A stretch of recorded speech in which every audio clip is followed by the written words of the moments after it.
Welcome, everyone. Welcome to the webinar today. We appreciate you taking the time to join us today. We're going to start right away, considering that you all are taking time to present it, to be today here. My name is Miguel Zamora. I will have a couple of words afterwards, but today this is the Rwanda Coffee Value Chain, key findings and recommendations on farmer income, cost of production, and supply chain efficiency webinar. We are recording this webinar, so just so you are aware, and we will be able to share the link later on for members and other observers to be able to see that. One point around interpretation will be available. Here you need to use the recommendation is that you use your phone to scan this QR code, and you can follow the interpretation to very different languages. With this app, we have up to 50 languages, and you can also see the transcripts of the interpretation to that language. We're leaving here this for a few seconds, so you have the chance to scan this. There's also a website address that you can use, but you have to do this now, because then later on we won't have this slide available for you to be able to use it. So please use this, and you can have translation to different languages, including Spanish, French, Portuguese, and several others. So I'm going to leave this for a few seconds. Excellent. So now we're going to start with very briefly for today. We will have opening remarks by International Coffee Organization's Executive Director, Vanusia Nogueira. After that, I will talk a little bit about the task force. Then we will hear from Sylvia, an introduction to the study. We will hear from Sandrine Urugeni from the National Agricultural Export Promotion Board from Rwanda around the coffee sector in Rwanda. We later hear from Carlos Rios on the study on the production cost in the coffee sector in Rwanda. And finally, we will have some words around next steps from Sandrine Urugeni. So now we go to the opening remarks. I'm going to stop sharing my screen, and then I will go back to the presentation. Thank you, Miguel. Good morning, good afternoon, good evening to all of you. I am Vanusia, the Executive Director of the ICO, the International Coffee Organization. Thanks for coming today to be with us. And today we will share the experience that we have been done with Rwanda, specifically with our partner in Rwanda, that is NAEP. I would like to thank Sandrine and Eric and also Claude for all the support on that, and all the Rwandan government to support us, and as a part of the Coffee Public and Private Task Force. In some minutes, Miguel will explain to all of you a little bit about the task force. Then I will not go into details about this now. I'd like only to thank also our partners for this specific program, that it is COSA and GIZ. Today we will see some of the results of the works that we had been done in Rwanda, and also some plans for the future. As we are always mentioning, the idea is to have the idea of the country, the current situation in the country, to use this as a basis for plan the future. And then we will go together for these implementations to really make impact for the producers and for these producing countries. This is the major idea of the task force. With this, I would like to hand over to Miguel again to continue our meeting today. Thank you. Thank you so much, Vanusia. As the next steps, we're going to now talk a little bit about the Coffee Public-Private Task Force. As I mentioned earlier, my name is Miguel Zamora. I am the coordinator of this task force from the International Coffee Organization. This task force is a group, is a body that was created by the International Coffee Organization back in 2020 with the purpose of building consensus on key initiatives that public sector, governments, and private sector companies could take together to build a truly sustainable global coffee value chain in a way that is good for everybody involved in the value chain. There are 17 companies right now and private sector representative, I would say, and 17 countries that represent, they're members of the International Coffee Organization, and they are elected to participate in the task force as members. Additionally, we have several supporters, different organizations that support in different ways, and people that help us to implement the work that we are doing, such as COSA today, that as they will be speaking about the work that they have done in Rwanda. There are also observers, many of whom are here present in this presentation, and thank you so much for joining us today. And the International Coffee Organization that provides the secretariat for the task force. What do we work on? For us, we try to be able to build that truly sustainable global coffee value chain. Members have realized that we need to understand more around market transparency, which is the main topic of today. And really understanding where are those efficiencies that could be created so producers and the whole sector could benefit more. We work very closely in this topic to be able to achieve a living and prosperous income for coffee farmers, which at the end of the day is the goal of our work in what relates to this topic.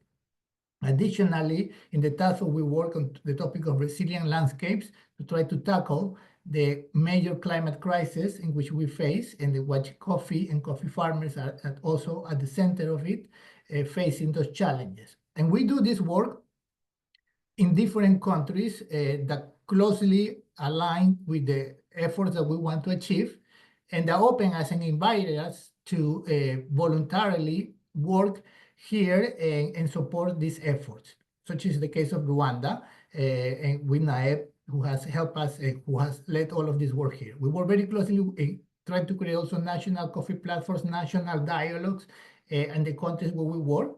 At the same time, working very closely at the regional level with organizations such as Cafe, IACO, and the Asian Coffee Federation to be able to share the knowledge and share the different findings to the other countries in those regions. This is all done really closely with the producers and the local industry too, at the same time globally, internationally, with the work of the task force with the different companies that are part of that. And key part of also this work is the work around policy dialogue, where we try to support members to have a more understanding, more knowledge, more information about the different legislation that affect coffee, and the tools and the spaces to discuss those tools to implement, to be able to implement, to be able to comply when needed with those regulations. So it's a work that is both at the country level, at the international level, at the regional level, with the different members and key stakeholders to be able to work towards that resiliency and sustainability. In this specific topic of market transparency, at the end of the day, a key goal of the task force is that by 2030, we would like that at least 50% of the coffee producing countries that are members of the ICO are working in a clear way to close the living income gap and reach work towards prosperity. And the understanding cost of productions and key points of efficiency is key part of that work that can help those countries design their own strategies to be able to close the living income gap. And this is work that we do, again, at the country level, but with the cooperation of many different organizations globally. We hope that with this, you have a better idea, a better understanding of what we're doing, why we are talking about today about cost of production, about efficiencies, about actual income, and how this work is part of a larger strategy of the International Coffee Organization, our partners in the task force, to reach prosperity for coffee farmers in Rwanda and beyond. So with that, I would like to leave it to Sylvia to talk a little bit more about the work on Technical Workstream 2 and market transparency as a general overview. Sylvia? Thank you so much, Miguel. Thank you, everyone, for joining us today. I'm Sylvia Kalfat. I'm Senior Project Manager at COSA. For those of you who don't know who COSA is, we're the Committee on Sustainability Assessment. We are a nonprofit organization dedicated to measuring sustainability in the coffee sector. We believe that good, credible data is key for decision-making and planning. So COSA was commissioned by the ICO to facilitate the CPPTF's Technical Workstream 2 on market transparency. It was decided that the workstream would focus in this initial phase on developing tools and methodologies to assess coffee cost of production and actual income of coffee households, as well as the efficiency of the supply chain from farm gate to FOB. Next slide, Miguel, please. So the general idea here, as Miguel was mentioning, is that we would be collecting data that will serve as a complement to the work being led by the Technical Workstream 1 focused on living and prosperous income. So as they worked on setting the living income benchmark, these additional data points would complement the work supporting the analysis of the living income gap. And the result of this work would also allow the pilot countries, which for this initial phase was Rwanda and Mexico, to better understand the realities of coffee production and commercialization in their countries to better inform policymaking, as you will hear more from Sandrine soon. So more than conducting a study, the goal was really to develop these tools and methodologies through a participatory process so that they were well accepted by the sector and so that more countries could employ the same tools for comparability after this piloting phase. And besides supporting the pilot countries to collect this data, the objective was also to transfer knowledge to the countries and using these tools so they would be able to collect this data independently whenever they need it in the future. Next slide, Miguel, please. It's not changing. Oh, yeah. So to do this, there's a whole process, right? So first, we validated, COSA already had these tools, but we went through a process of validating the tools with a group of experts, economists, and coffee experts. So besides validating the tools and the methodology, we also validated the sampling in both countries with them. Then we moved to adapting the survey to the current realities of the countries, in this case, Rwanda. And we went to Rwanda to train the enumerators for a week. So we had practical training in the classroom. They also helped us further adapt the survey in those trainings. And then we went to the field to train with them so they could have like a real experience in the field employing the survey. Then we moved on to data collection. After data collection, it's really a process of cleaning and analyzing the data. We did also pre-validations with NAEB of the information. And then we met in Rwanda in October of 2023 with a group of around 40 stakeholders with the major exporters in the country, civil society, development agencies, and also government to validate the results. It was a very rich discussion, a whole day discussion, where we presented the results. It is very important for us and for the work that there's an acceptance of the methods and of the data. So after this, the next step, Rwanda, Sandrine will also tell you more about this, but Rwanda used the data to set the minimum price for cherries that they do every year. So this was for us a great success of the work, that they were able to use this data for that. And then finally, after getting all the feedback from the validation, we finished the analysis, finished producing the report, and then it was finally published now in September in the ICO Global Knowledge Hub. So just for you to see that it is a long process to do this work. Next step, the next slide, Miguel, please. So now the next step for the work, which we are continuing partnership with IGIZ and ICO, is really to find new ways to collect this data that doesn't really require a big field work as we did in the past, because that's costly, it's timing. So it's not that we're trying to develop things to substitute the traditional field work, but we want to develop solutions to complement. So let's say that every 4 years you do a field work as big as we did now. In between, we're trying to find solutions to help the countries continue updating this information as needed. So one of them, we developed a farmer app. It's already going to be deployed in Burundi in the next weeks. so that we can collect real data from the farmers directly from them. So what we did, we condensed the survey we use in Rwanda and Mexico to the key indicators, and we transformed that into an app. And now we're testing to see if farmers will be able to use the app, will be able to be sending us data on a daily basis to see how it differs from data that is, when you do a survey in the field, the data that the farmer provides you is from recollection. They have to remember what they did 1 year prior to the study. So this is a way to see if them providing data on a daily basis will change the kind of information that we get. And the other thing that we're talking about is to find other solutions that are proxy-based. So modeling the system that Brazil uses, where they convene experts from the coffee industry in the different coffee production zones, and together they spend a week filling in a survey, let's say, and coming up with the cost of production through consensus. So we're looking into these models to support the countries to have tools in between this big, massive studies that require a lot of resources and time to do. And finally, we're also proposing to support Rwanda and Mexico. They are developing roadmaps based on information we collected in the study, based on the living income benchmark. And we want to support them as well to get this roadmap that they're developing and support them defining the KPIs for the work to help them monitor their advances and successes as they go, so they can course correct in case needed. So this is where we're heading. So I pass now, to Sandrine. Thank you, Sandrine, for being here with us. Thank you, Sylvia. Greetings all. Thank you so much for joining this webinar.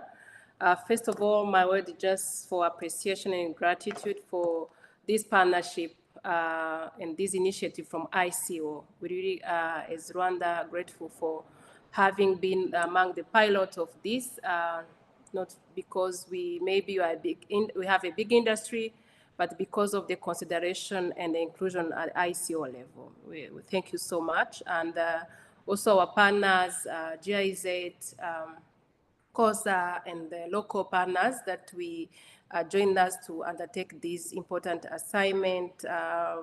This includes the Association of Coffee Processors and Exporters of Rwanda, and also the Highland Center for Development that helped us, as mentioned by Sylvia, to collect data from the field. So this initiative, as Rwanda, we embraced it because coffee value chain is still with very big importance in our economy, and then is being coordinated under NIEB. NIEB, maybe for those who don't know it, is a National Agriculture Export Development Board. We are a government agency based under the Ministry of Agriculture. So here speaking, I'm Sandrine Urujeni, and the Chief Operations Officer, and I'm happy that I've been contributing to this and coordinating with the rest of the team. So next, please. Next slide. So here we wanted to showcase, I think a lot has been said already, and it will be also in the next part with Carlos as our expert who helped us to collect the data and analyze them. Coffee value chain industry is still very important in our portfolio in agri-exports because it contributes around 10% of total agri-exports with that revenue from last year. It's an industry that is really of paramount importance in our country because it still has many players, around 400,000 smallholder farmers. Maybe here we underscore the smallholder farmers because most of our farmers, not only in coffee, but also in other commodities, the setup is made of smallholder farmers, maybe because of the geography of the country. And it covers 42,000 hectares. It is produced by that big number, but the area really, the crop is occupying is not that large.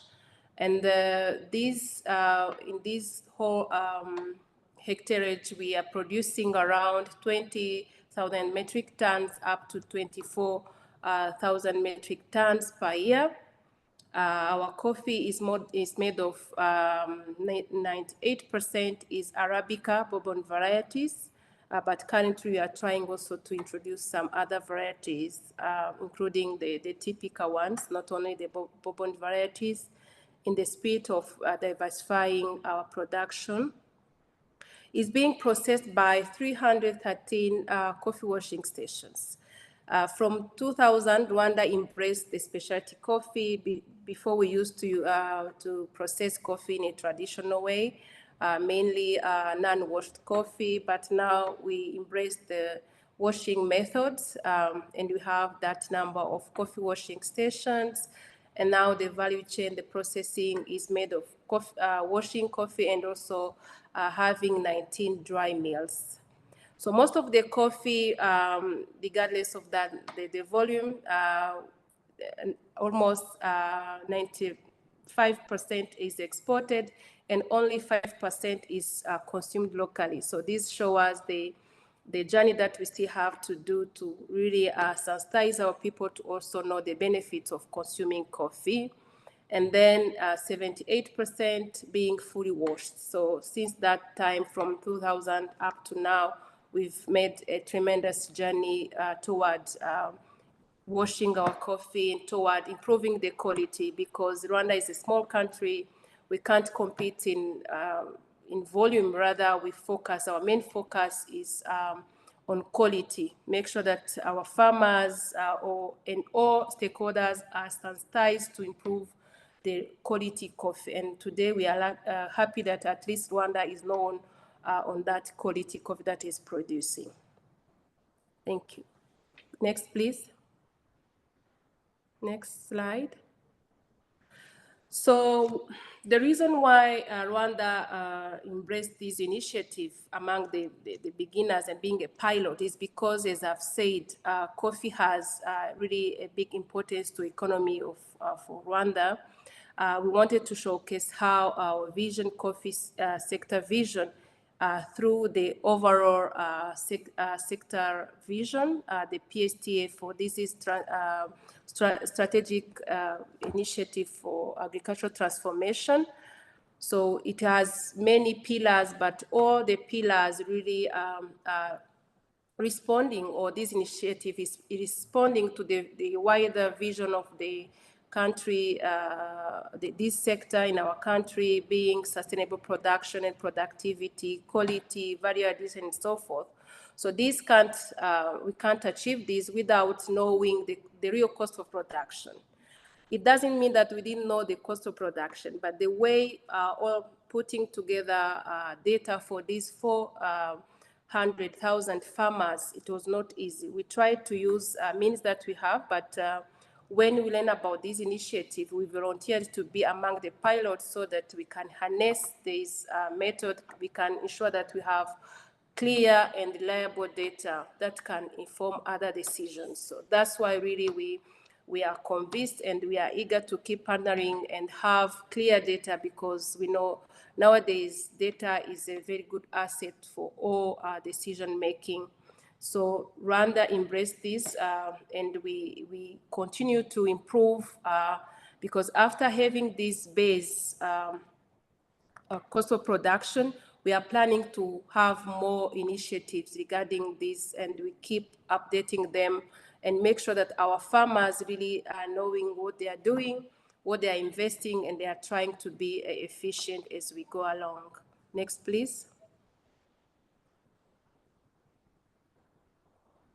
Next slide. So now, as I've said, this is being done coordinated at the government level, but it doesn't mean that we are the real actors. We are doing this on behalf of a wider range of stakeholders, right from the farmers, the processors, the exporters, even the consumers at all levels. So this is the facilitative role that we are playing here at NIAB to make sure that we are enhancing the production productivity. We gather all those data and we'll be able to share, and we are hopeful that the data that we'll be producing, the accuracy and the precision that we'll be having, we serve all stakeholders to make sure that our farmers at the end of the day are prosperous, as we used to to use the term here. So NIAB is there to facilitate in collaboration with another range of stakeholders. So we do mostly focus on production, promotion of coffee processing and value addition, because we are not happy to keep exporting the raw, the green coffee in raw form. We are sensitizing all stakeholders to help us really embrace value addition, but also promoting the local consumption, as I've said. Above all, here, the main role, again, that we are playing as NIAB is to make sure that we are compliant. We are happy now today that the EUDR that we've been discussing here as Sherpas at ICO, now we can see that all our efforts are now heard. We are thankful to the ICO leadership, to all Sherpas, that at least today now we have an extension, and the NIAB will play a role to make sure that our industry is compliant and no one is being victimized by a number of regulations that are coming into as additional burden to farmers at the end of the day. We are trying our best to make sure that we are regulating the industry, and we are trying to comply and make sure that our industry grows in all angles. So let me just pass to Carlos, who worked tirelessly as well on this big set of data to make analysis and give us, at the end of the day, the basis today that we have. And we are looking forward to continuing working on this. The floor is yours, Carlos. Thank you. Thanks very much, Sandrine. And I would really like to start thanking the ICO for their willingness to address all of these critical issues in the coffee world.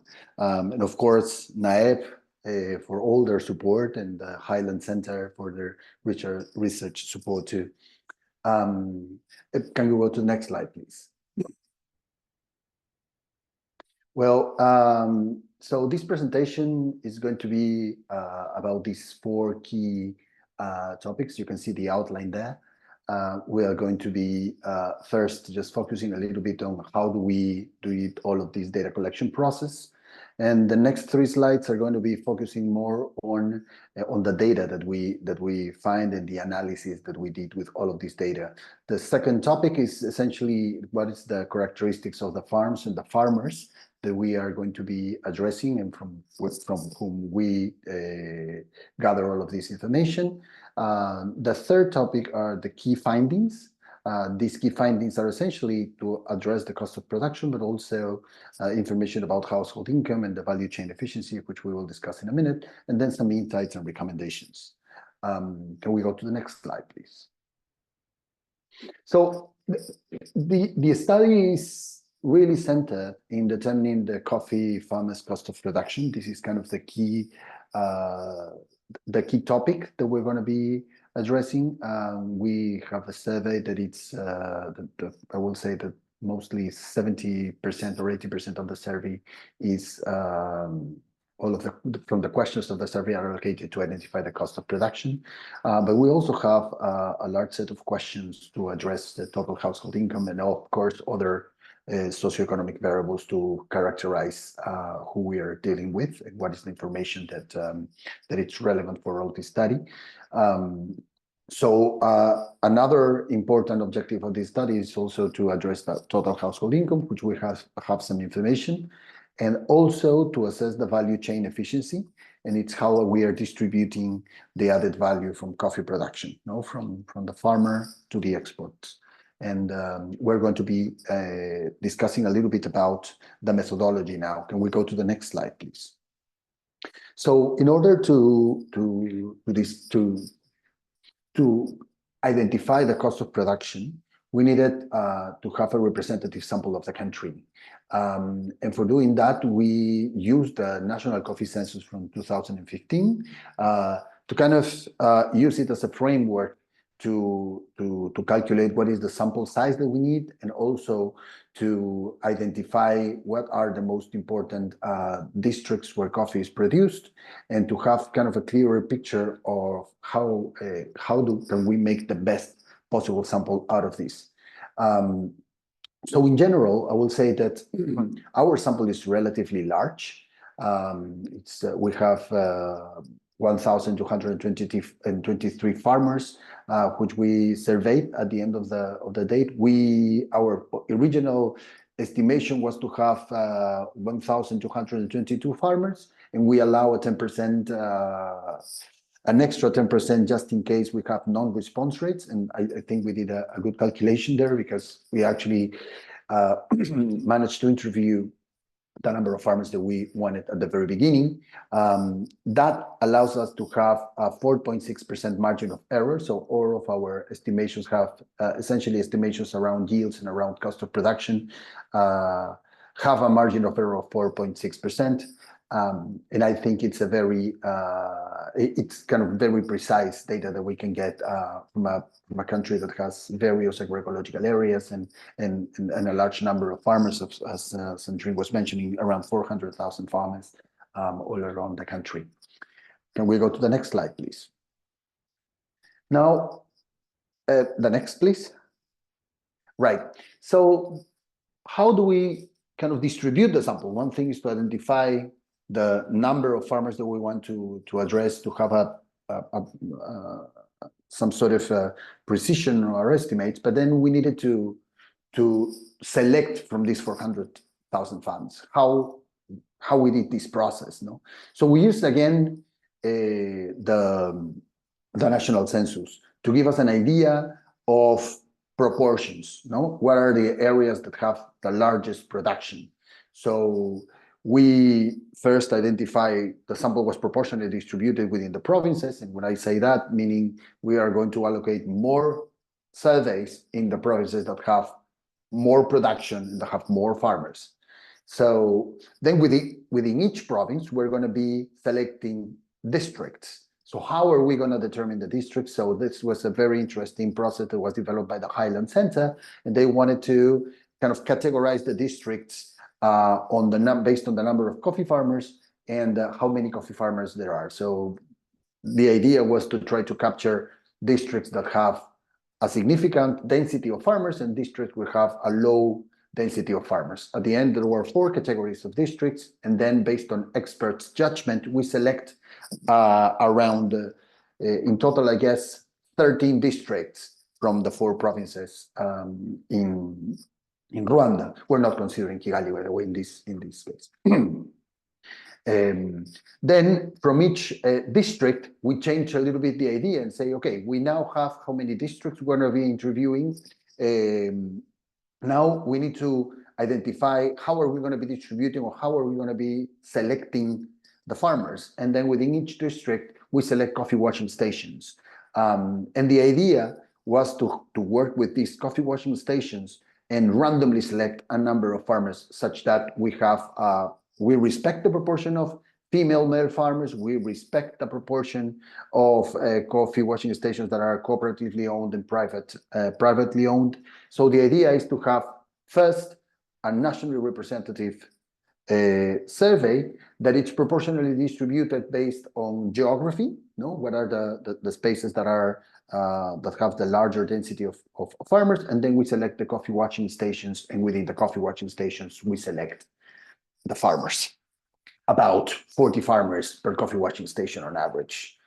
That is how the sample was distributed. And if we go to the next slide, please, we can see how our sample is distributed in the map. So as you can see, you can see the blue triangles are the coffee washing stations. There are cooperatives. In red, we have the coffee washing stations that are privately owned.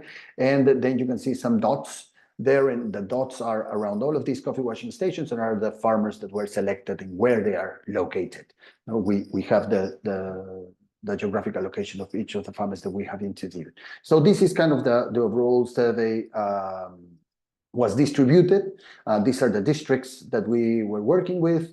And this is how we are going to, now this is the data that we're going to be discussing now. So it has a proportion distribution, and it is also a representative sample in the country. Can we move to the next slide, please? Now, just a quick note about the value chain efficiency, because to identify the value chain efficiency, we have to move away from the farmers, because we want to understand all of the value chain. So we want to identify what is the overall process. So we use a kind of map of the value chain adapted from Twin and Waimea 2018. This is, you can see the graph here. We have the coffee washing stations. We have some privately owned, some cooperatively owned. We then have the dry mills. We have roasters. We have the exporters, and this is kind of how we simplify the overall scenario. And from there, we select a few actors to have in-depth interviews. We run about, I would say, an hour to an hour and a half interviews with 13 different actors from the supply chain, from coffee washing stations to dry mills to traders, and I guess one exporter too.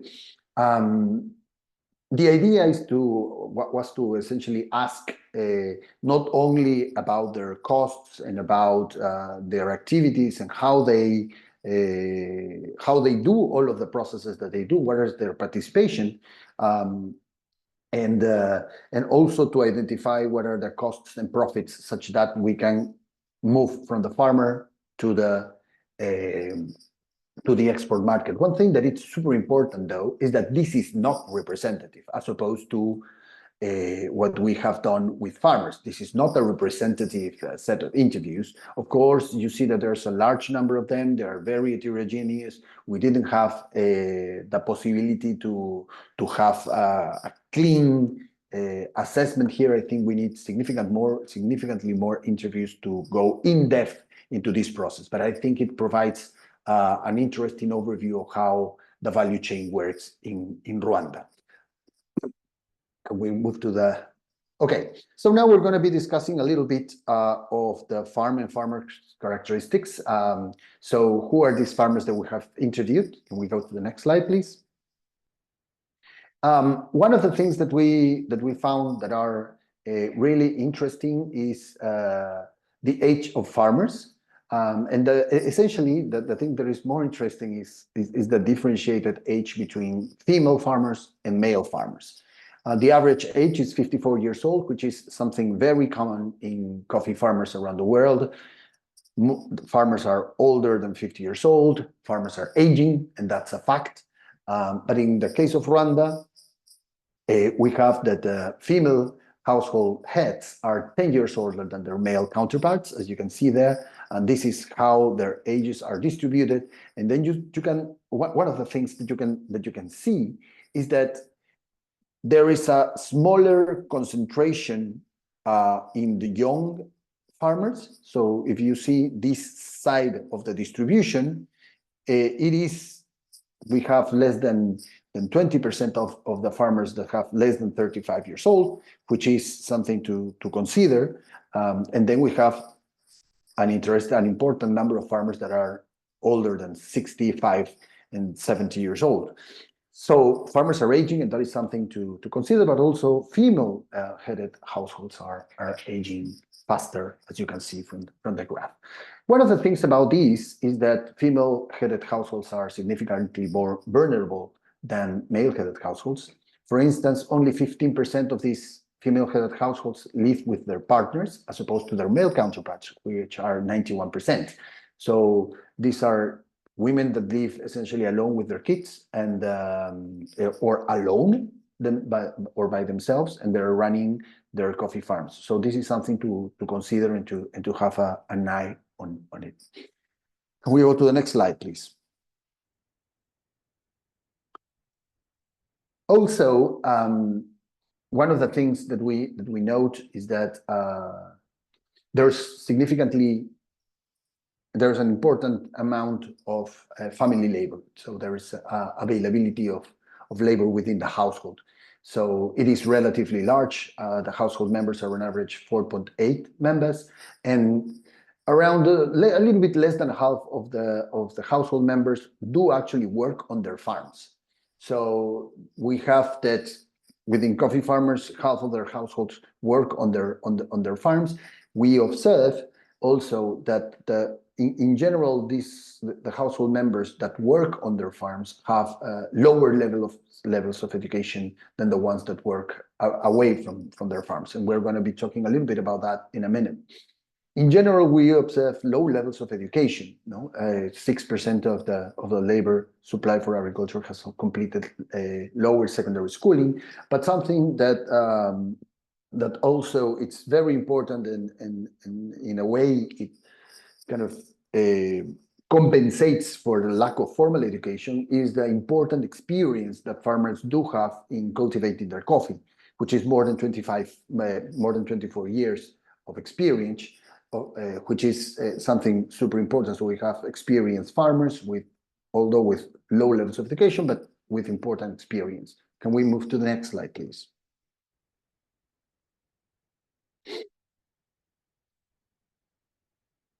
When the next slide, please. When I mentioned that the farmers that work on their farms are less educated than the farmers that have off-farm labor, that is an important. I think we are. You skip one slide. Can we go to the previous one? Reconnecting. Exactly. Thank you. So that is that in general, we observe that farmers with more education tend to engage in other type of activities, wage labor, for instance. But this is something that is significantly more clearer in the next generation. We started to look at household members that are between 18 years old and 30 years old, where again, about half of them work in agriculture. But you can see in the graph here, in the right-hand side, that the people who actually completed lower secondary schooling and work in agriculture are around 15% as compared to 45% that are not working in agricultural production. So younger and better educated households tend to refrain from working in their coffee farms. And that is also something to note. So we want to re-engage this next generation into coffee related activities, and that is something that we were going to be discussing at the end of the presentation too. Now can we move to the next one, please? So another of the things that we found in our data is something that we already know from Rwanda, is that farmers are smallholders. Average farm size is about 0.76 hectares, but the median value is 0.46 hectares. So it means that we have a larger concentration of farmers. 50% of them have less than half an hectare. That significantly limits the potential to expand their agricultural household income for sure. That is something that it's important. But one of the things that it's really salient and outstanding in the Rwandan agricultural sector is that the labor market, the land markets are really are strong. We found that 24% of coffee farmers decided to rent in land. So farmers that have smaller amount of land tend to seek for more income sources and rent land. So there is a dynamic land market.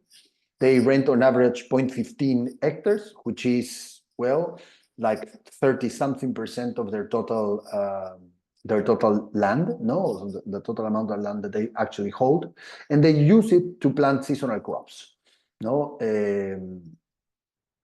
So we found also that households that have more labor, so larger households that have more family labor, and that have smaller farms, are the ones that are more likely to renting land. So farmers tend to compensate from their small levels of assets, meaning land, and they try to compensate that in the market, and they go and rent this land from their peer farmers. We also found that male-headed households have larger farms than female-headed households. As you can see from the presentation here, 0.82 as opposed to 0.57.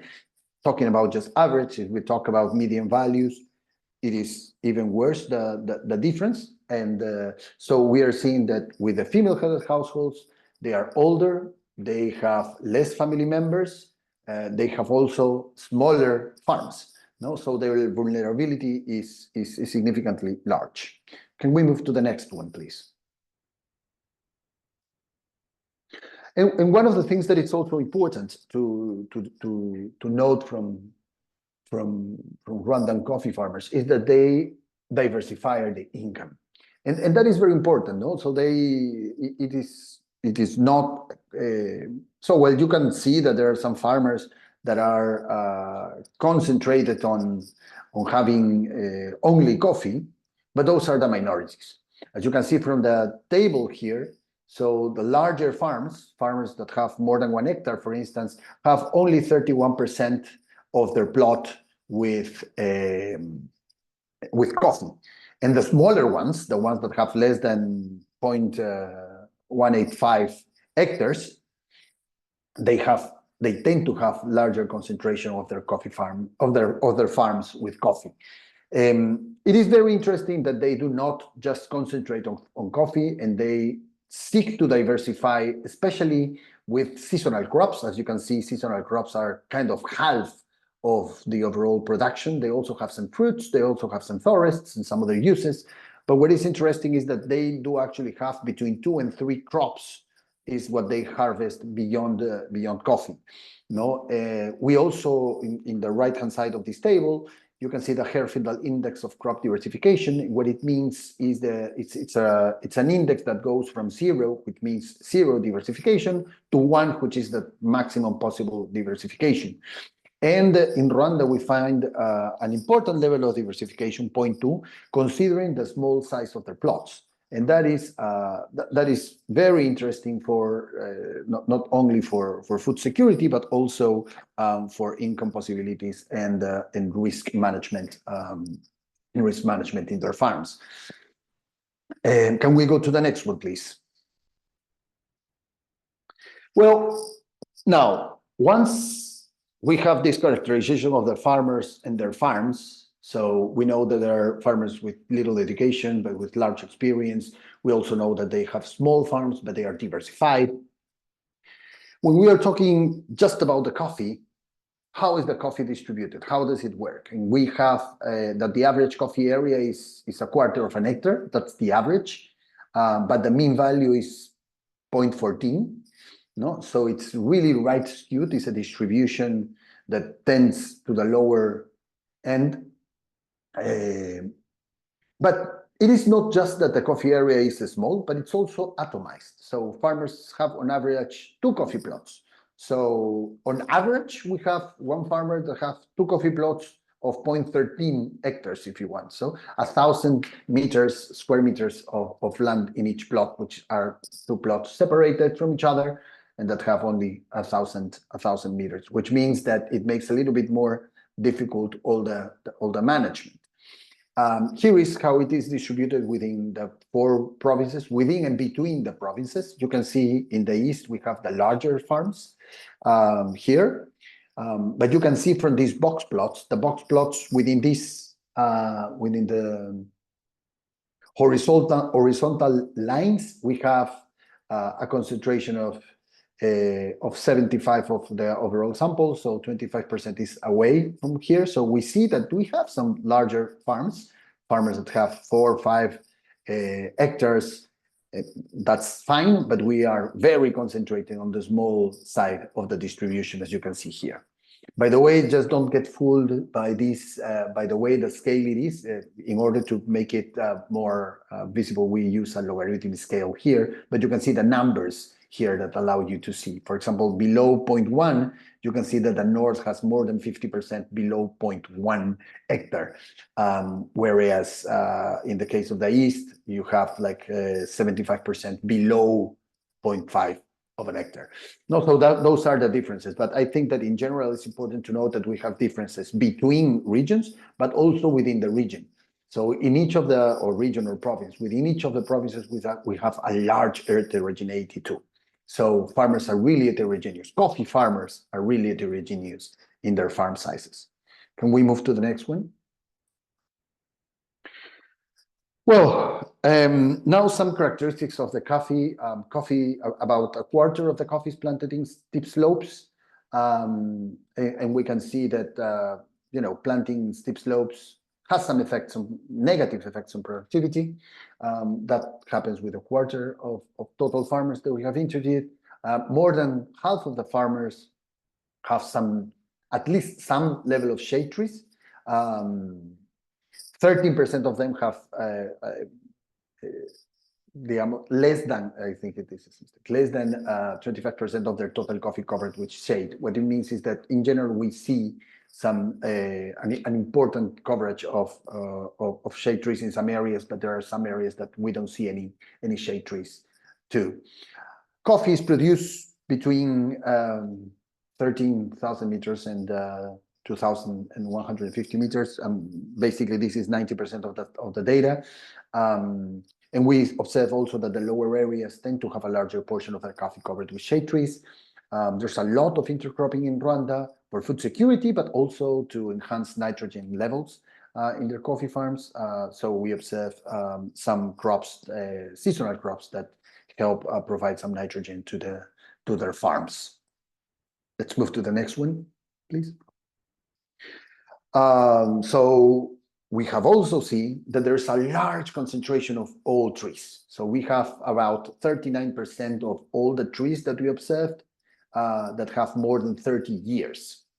And that significantly affects productivity, and that is something that we will also see in the next few slides.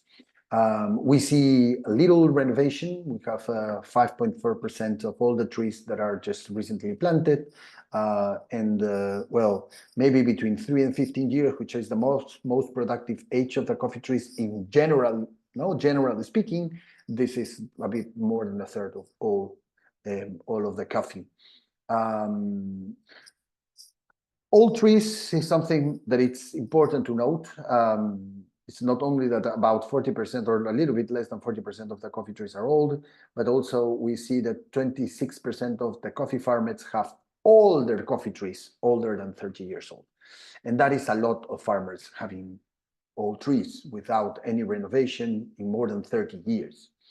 And when we try to identify what the term is that, what is this associated with?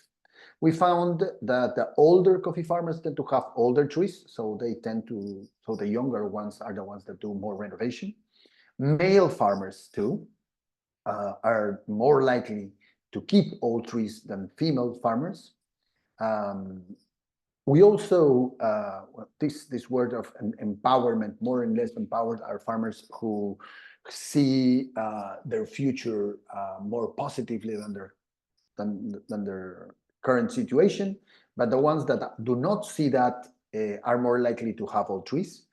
On the other hand, of course, larger farmers, less economically dependent on coffee, are less likely also to have older trees. So this is kind of a very socio-demographic characterization of who have or who possess more old trees. And that is something that we will see later, it's something that can significantly be changed, but also will potentially improve productivity too. Can we move to the next one, please? Carlos, just for you to know, 25 minutes left, more or less, for your piece. Okay? No, that's fine. All right. So we have these farmers that concentrate with old trees, farmers that are atomized and small. And we can see when we discuss about the number of coffee trees. So on average, farmers do have 600 coffee trees, but half of them have less than 320. So this is, this gives you an idea of how is the distribution, no? So the mean value is 320 trees. So it means that 50% of the farmers have 320 trees or less. And that is a number of coffee trees that it's really, really small to make a living out of coffee. And we will talk about that in the next few slides too. But when we look at the density of trees, we see a large heterogeneity of trees. Normally, the coffee trees are planted on intervals of 2 meters by 2 meters. This is kind of what 70-something% of the farmers do. This gives a relatively standard alignment with a standard number of trees per hectare. However, there is room for improvement. If you see in the graph here in the right, this is what I was meaning, no? An average of 614 trees, but we also see that the mean value is 300, the median value is 320 trees. 50% of the farmers are concentrated here, and this is the other 50%, no? The ones that are the right of this dotted blue line. Okay, let's move to the next one. And this will be the last slide from the characterization, where we discuss a little bit about productivity. So how does having all trees, that you have these small farmers, some of them with shades, some others without, planting coffee in steep slopes, with little levels of education, etc. How does that affect productivity? And this is how productivity is distributed, this graph on the left. So what we see, for instance, is that the mean value is 1.69 kilograms of cherry coffee per tree. That is the average. But the average, of course, an average hides a distribution, no?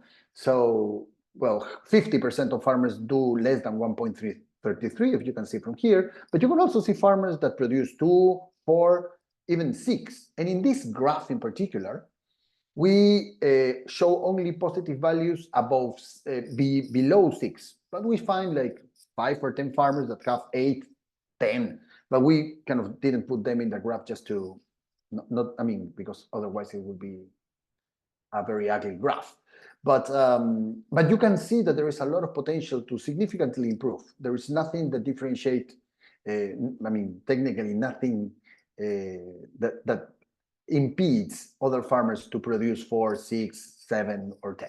But there's a lot of things in their characteristics, but also in the way that they produce farmers that prevent them to have higher yields.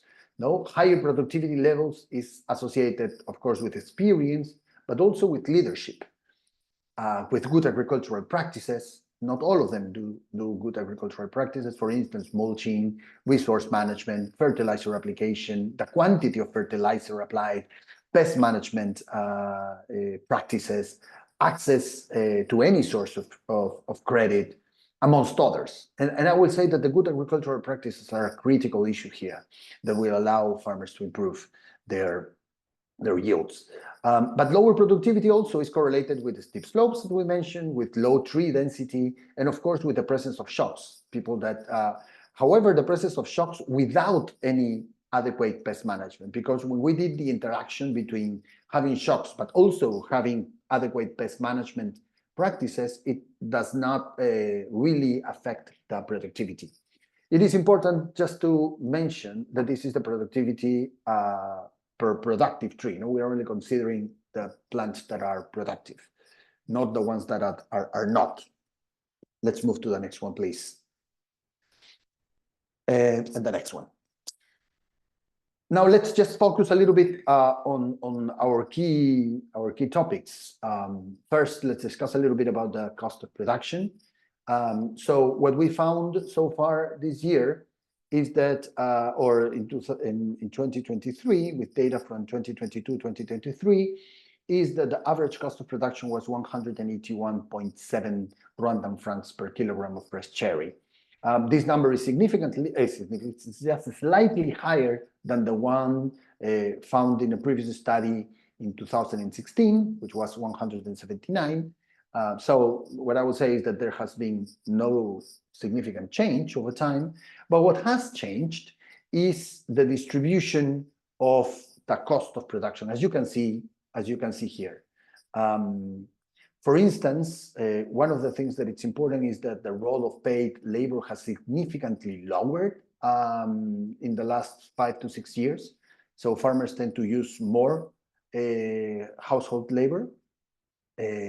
We also observe that there is a significantly higher cost of inputs, and that is associated with some farmers buying some chemical fertilizers, but also buying some, and essentially, organic fertilizers. And that is something that added a lot to the total cost of production. how there's a shift from wage labor to household labor and an increase in the value of purchased non-chemical inputs that you can see there. Let's move to the next one, please.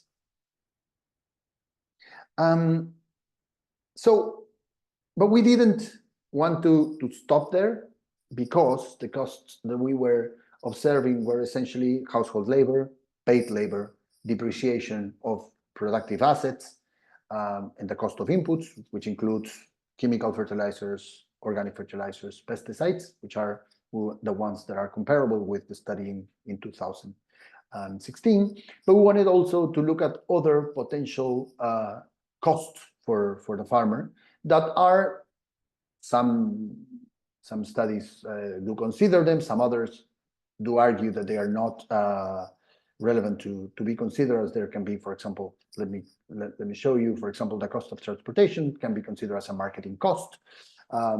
Yes, it can be considered as a marketing cost, unless you also consider the transportation of the inputs that you purchase, but also if you consider part of the process to move your coffee to the coffee washing stations to sell them. So, but anyhow, it's something that can be discussed, but this is what we found, an average cost of 12.3 or 12.2, I'm sorry. We also consider the amortization cost of planting new coffee, because I think based on the story of 40% of the coffee being old trees, we wanted to also consider the possibility of incorporate a cost of planting new coffee trees, and that is a cost not only of planting the coffee, but also the cost of not having any production from the coffee that you are, the old coffee trees that you're eliminating, so they're not going to be productive, and you have to wait a couple of years at least to start, or 3 years to start seeing some production from the new coffee. So this is kind of how it summarizes the cost. We also added the opportunity cost of land as a potential cost, considering the possibilities of renting inland to increase their farm size and their possibilities. So we have also incorporated all of these costs just as a snapshot for you all to see what are other potential costs. That number increases to 233.7 per kilogram of fresh cherry. But one thing that we also did is why we tried to compare this cost. Remember, this is cost per kilogram of cherry with the quintile of most productive farmers, the 20% most productive farmers. What are their costs? How do they look like? No? Recall that based on this cost, that is per kilogram of cherry, the more you produce, there are some costs that, of course, will be significantly reducing. And in total, when we did this comparison between the average farmer that has an average productivity of 1.69, as you observed, now when you look at the most productive ones, these produce on average 3-point-something kilograms of fresh cherry per coffee tree, on average, no? And their cost goes significantly down to 124.2, the total cost, no, of 124.2 random flags per kilogram. Can we move to the next one? We try to identify also what determines the cost of production, what makes it larger, what makes it smaller, beyond being more productive, no? So what else can have an effect on the production costs? Of course, some farmers' characteristics, and we observe something that it's interesting too. So the number of trees is really important, and we are talking about the first or the comparable cost of production here, just so you know. So the number of trees is important, so the size, but also the tree density, no? So the more, so there is room to increase the density to have a lower cost and, of course, more production. Distance to markets also are associated to larger costs, not because of the cost of transportation, but the further away you are is some sort of a transaction cost that prevent you, for example, of purchasing inputs. Agroecological factors, of course, and the quantity of, I said subsidized inputs, but also it's in general inputs, no? The inputs that you applied on your coffee. those are key determinants of the production costs. Can we move to the next one? All right, so farmers not only diversify their farms, they also diversify their income sources. Here in the left, you have this graph, and you can see we divided their income sources into 5 different income sources. Coffee, as you can see, is the largest source of income, 43%, despite being not necessarily 43% of the total area. As we showed a few minutes ago, we have only 34% of the total area is from coffee. So with less area, you produce a little bit more of income, of net income. But of course, the seasonal crops and the fruits net income is important. It's 28%, despite the fact that they have like about 54% in total if you add the seasonal crops and the fruits of the total land. But farmers also look for income in other off-farm activities, such as wage income. Some farmers have their own non-agricultural business income, and some others have also livestock and some income from livestock. So our household survey tried to capture from all of these sources of income, of course, with limited specialization in the terms of cost of production, but I think it provides a clear overview of the distribution of the total sources of income and an idea of the total income per year. Now, one thing that it's important to notice is that the wage income is small, 20% only, but there are limited market opportunities. So we do not see that the labor markets are really active for these farmers. But it's, when I say the labor markets are not active, it's not blaming the labor market. What I'm saying is that, well, there is not necessarily an important match between supply and demand for off-farm activities. No, that is, I think, what is more important. It can be as something related to low levels of education. It can be that there is not enough room for hiring more people. We haven't studied that, but we observed that in practice, we only have the 20% of total household income comes from other income sources away from the farm. Can we move to the next one?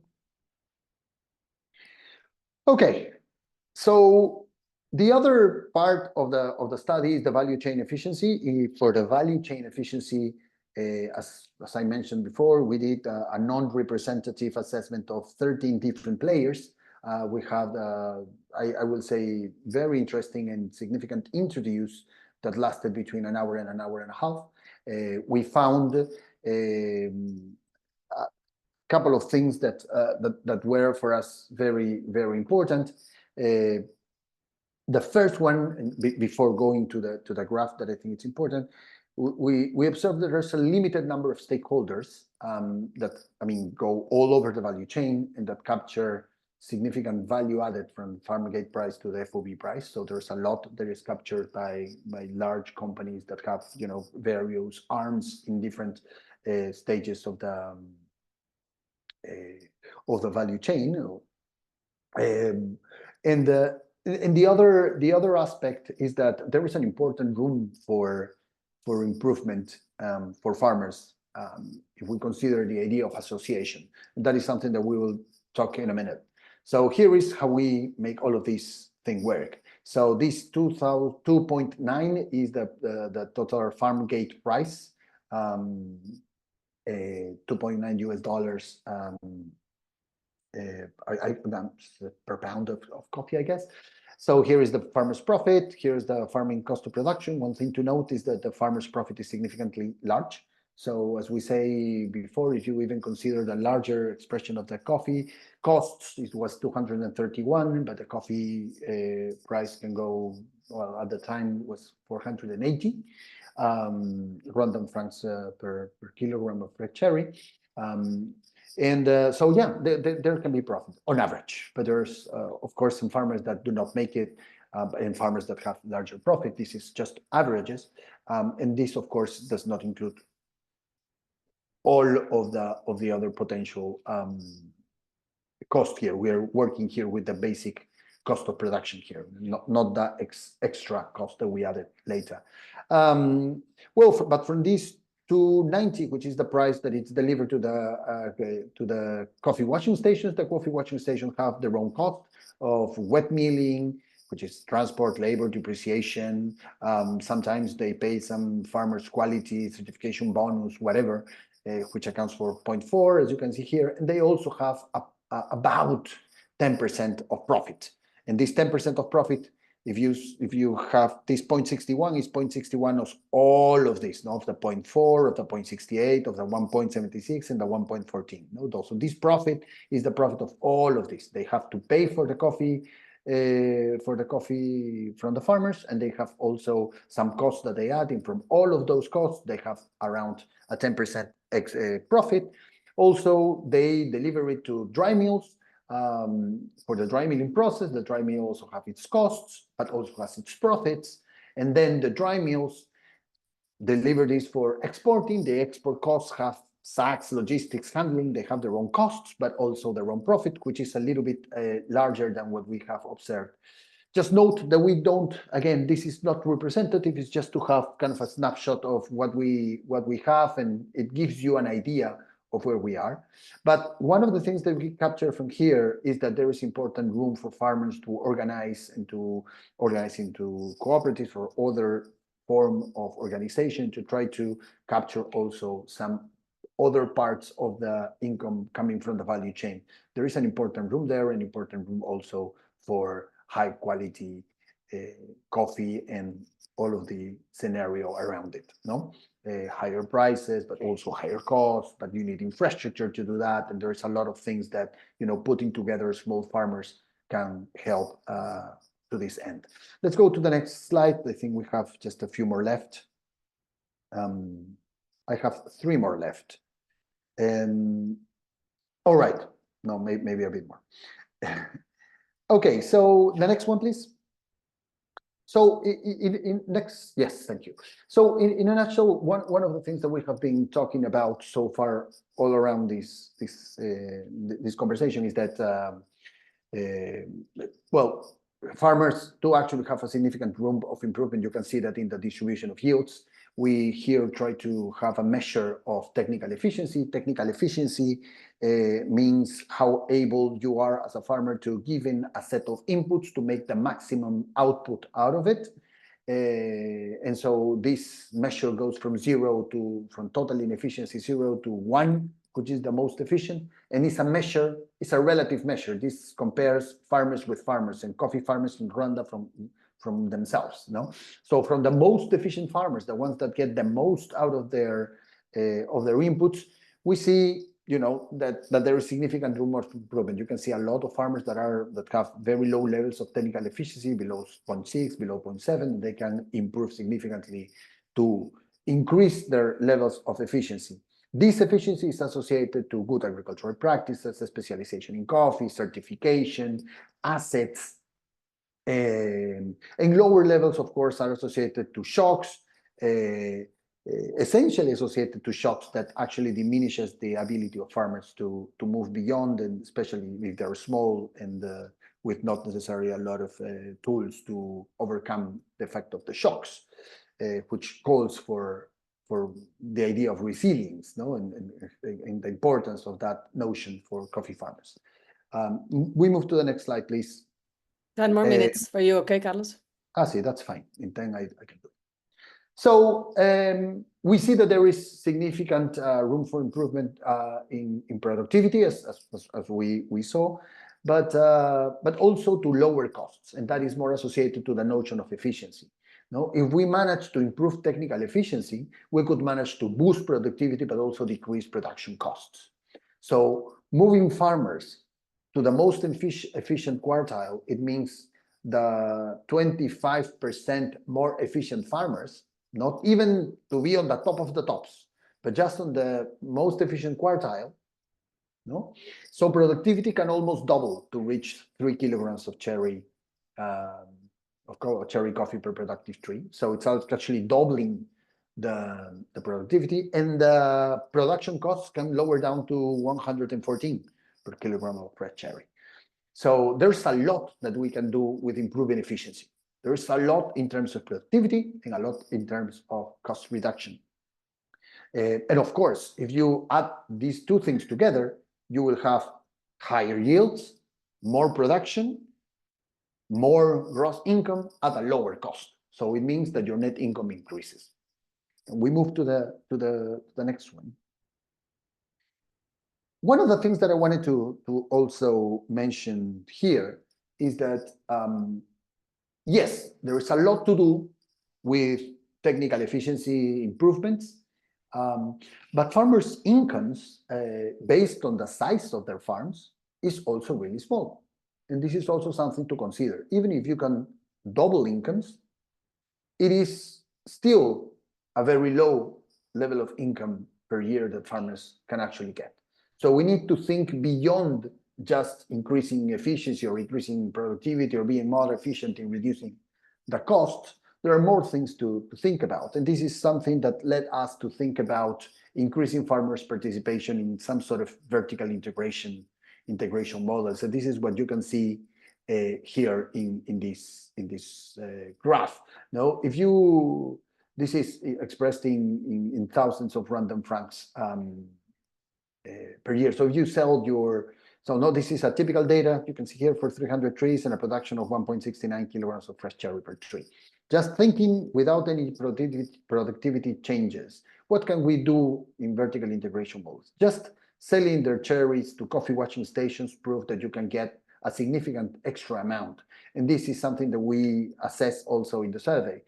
We all know that not 100% of the coffee that produces the farmers go directly to the coffee washing stations, sometimes because of quality, sometimes because of other reasons, but well, if you just manage to sell all their coffee to the coffee washing stations, which are in need of having more coffee, that significantly increases income. But also the farmers that are associated into cooperatives have a larger portion too, just a larger portion just for being into cooperatives. They can get significantly larger income with the same amount of trees and with the same productivity.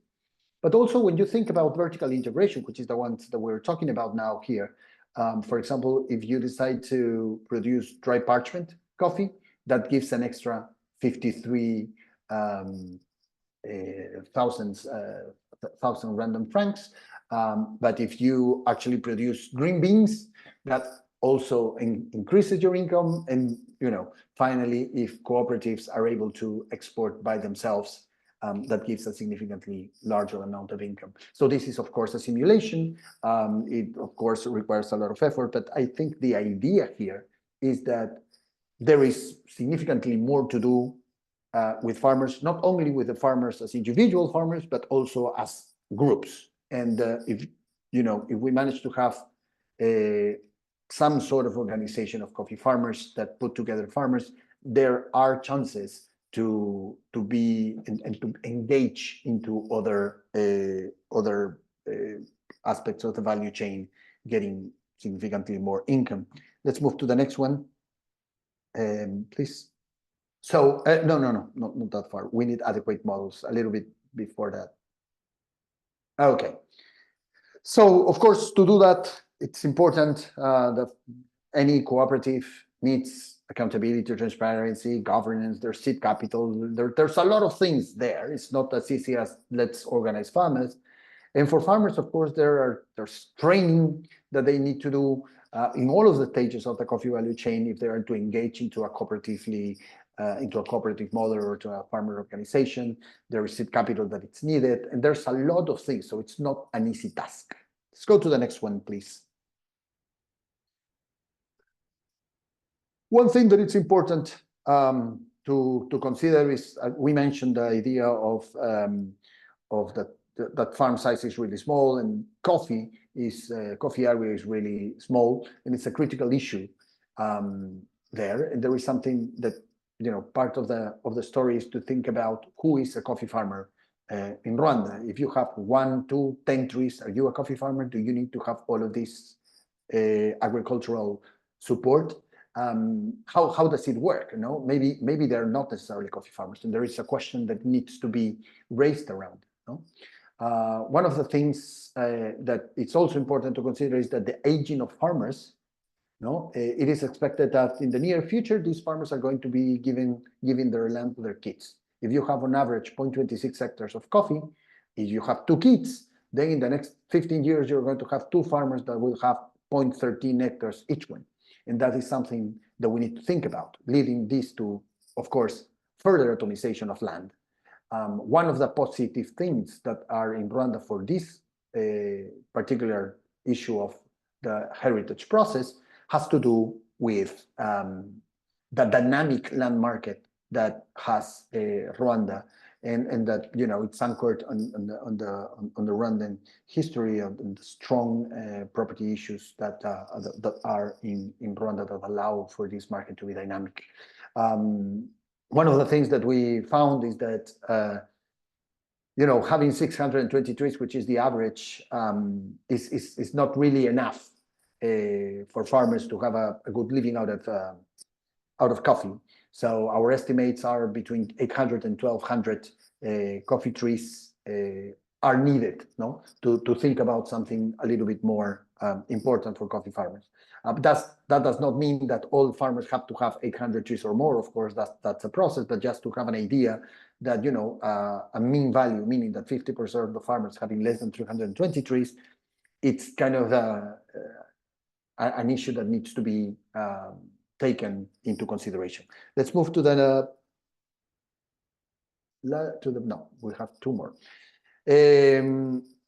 All right, so the last slide, no, this is the previous to the last one, has to do with all the other activities that go beyond coffee farming, and even beyond household income. So first is the idea of, you have family labor in Rwanda. There's an important family labor, and there are other sources of income that can actually support coffee production. It's because one of the things that prevents investment in coffee is also the lack of liquidity. So if there are other sources of income in general for farmers, that will go by directly to coffee. To more coffee investment, to larger investments in coffee. So promoting other sources of farm income, high value crops, it is important, and there are various experiences of government purchases as incentives. Purchases of crops, food baskets, some livestock products. There are various initiatives around it that can support farmers or provide the adequate incentives to farmers to increase their farm income. But also it's important to think about non-farm income that can support also coffee investment.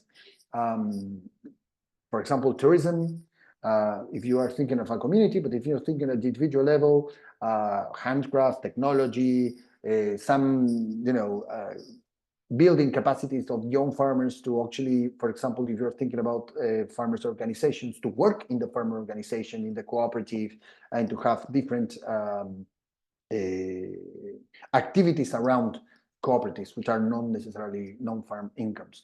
So that is something important, because we observe that there is a significant potential there. And of course, there are other income streams that are important, such as carbon sequestration, and there are others that need to be kind of considered, but I will say that they are more long-term. Let's move to the final to the final slide, please. All right, so I will finalize this presentation just saying that one of the things that it's important, based on all the things that we have discussed before, is that one policy does not necessarily fit everybody. Given the heterogeneity of farmers that we have seen in Rwanda, we can think about different types of policies for different farmers. And this kind of graph in the right, of course, it's not mine. It's something captured from the literature. And if I'm not mistaken, this is from Michael Carter. The general idea of this graph is to think about, this is a graduation model graph, but I will use it for what I want to kind of express now. So you have farmers that are in what I will say here, like the 0 months in this graph. Farmers that don't have enough assets, farmers that don't have enough capacity to, to grow.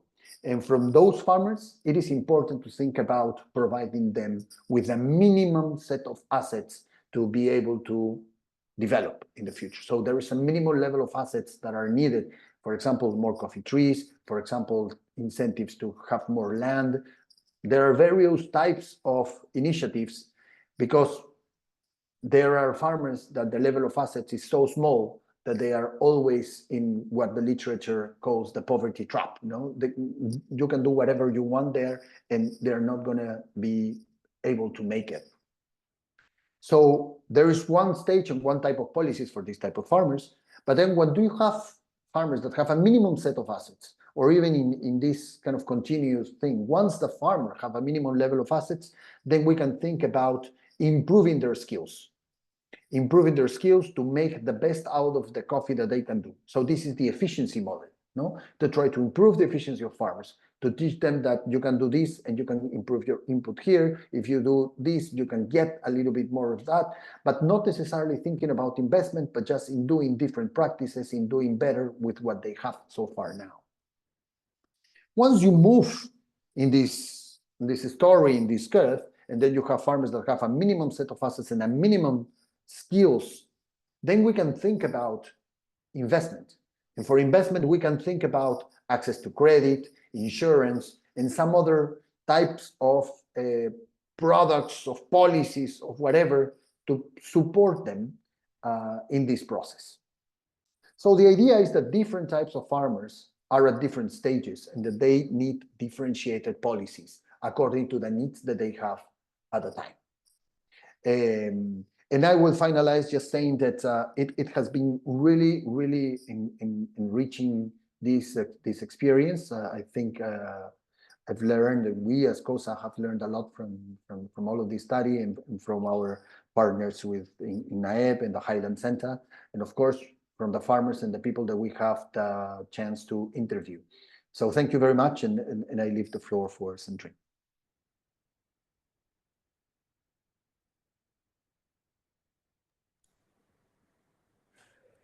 Yeah, thank you, Carlos, for this extensive and good presentation. I've seen many participants exchanging. This is the picture, but we need to do something as next step. What we wanted when we're doing this exercise is just to have all of these, knowing the cost, knowing our farmers and what they are undergoing, knowing the efficiency. So this is the picture, but what is most important is just to make sure that we are joining efforts to make them sustainable. Because this is these are the farmers that we have in Rwanda, as I've said in the introduction. This is the sector, maybe it's different from other sectors that we know, talking about the large-scale farmers in other coffee-producing countries. That's why even designing interventions, we need to be specific, knowing how we're intervening and how are we going to lift up our farmers. So this is a challenge, but it's a very good challenge. And in the name of the government of Rwanda and in partnership with the other stakeholders, we are doing our best to see how we can bring change and make these small farmers sustainable, regardless and despite of all of these challenges and the landscape. So you can go next. What we are doing really, thinking outside the box, as Carlos said, we need to do a lot, but we believe it's doable, it's possible. We can't change our farmers, we can't leave them behind. Rather, our focus is to make sure that they are inclusive. Our policies, as you've said, Carlos, we need to come up with differentiated policies.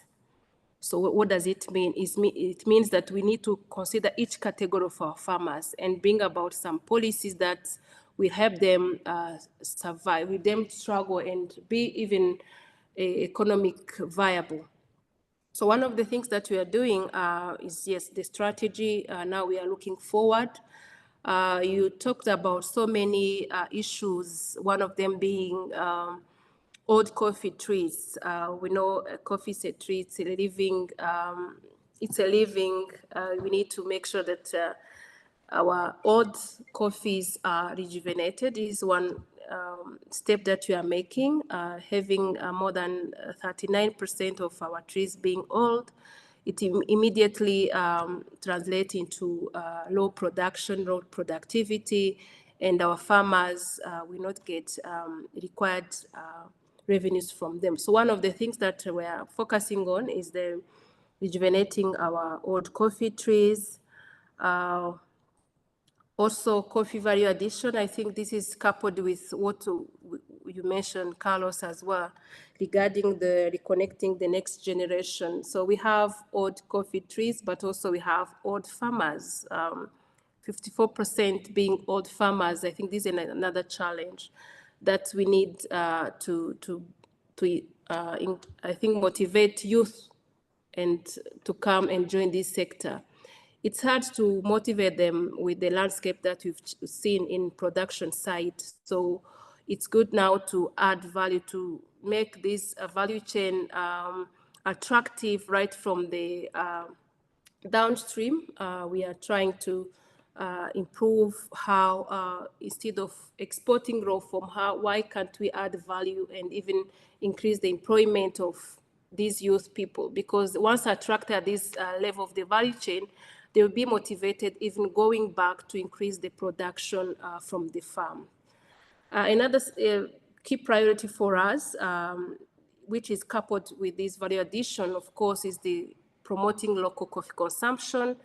It's hard to motivate youth, to motivate people to grow something that is not consumed locally at a desirable level. So we are really striving to see how we can increase the coffee consumption. It's coming up with educating mostly our young people to know how to prepare coffee. We have now Association of Baristas. We have a growing number of coffee shops here in Kigali, capital city of Rwanda. So I think this can motivate our people, our young people, and in near future, they will be the one even growing, increasing the volumes from the farm. Beside this, marketing is also of a paramount importance for us. But as we've said, we can't do anything, any intervention without having the real data. So in that perspective as well, we are updating our coffee census. Most of the data that have been even used for this assessment was relying or basing on the 2015 coffee census. So we are planning to update the data so that we can at least have the real picture and the most reliable data. So briefly, this is what we are planning, but it doesn't mean that this is the only things that we are doing. Having so many challenges in this industry, but we need to know and make sure that we can have a thriving coffee industry in Rwanda, and we believe that it is possible. Having this, we don't count just an individual farmer, giving their size, giving their capacity. Rather, what we are focusing on is grouping our farmers, having them in strong cooperatives, and then from there they will be even profitable by consolidating their lands, increasing their coffee trees, but also working together even to be able to be vertically integrated, because you can't have this integration, vertical integration of single farmers or scattered farmers. So we are focusing as well to increase and strengthen the coffee farmers cooperatives to make sure that they can strive, because today the coffee industry is undergoing so many other challenges, even right from the marketing side.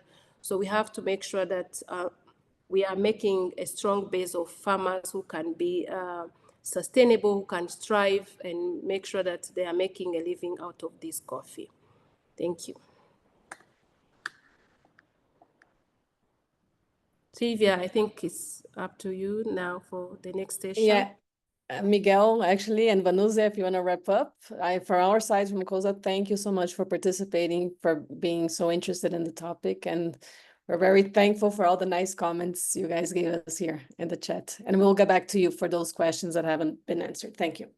Yeah, from my side, just to highlight, this work is taking years to get to this point. It's a process that allows us in the country to work with the key stakeholders to really create later, as Sandrine was mentioning, a strategy to be able to support farmers to reach a living income, but to really prosper, which is what we want here is farmer prosperity. So this is part of a process.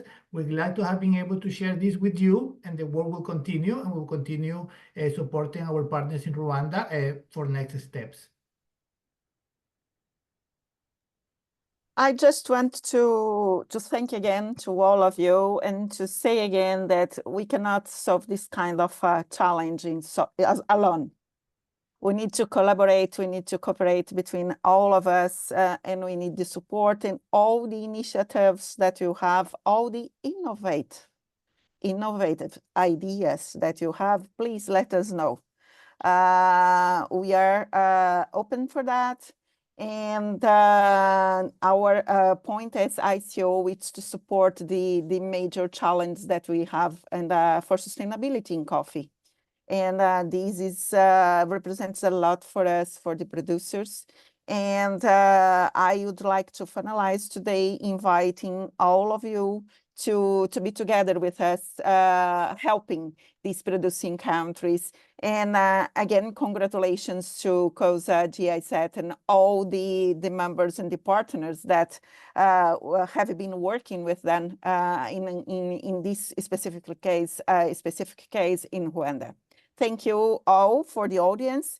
And as Sylvia already mentioned, Miguel also already mentioned, and Sylvia already wrote in the chat, all these material are available and you can access. And if you have any other doubt, we are totally open to, and we are here available to help you. Thank you.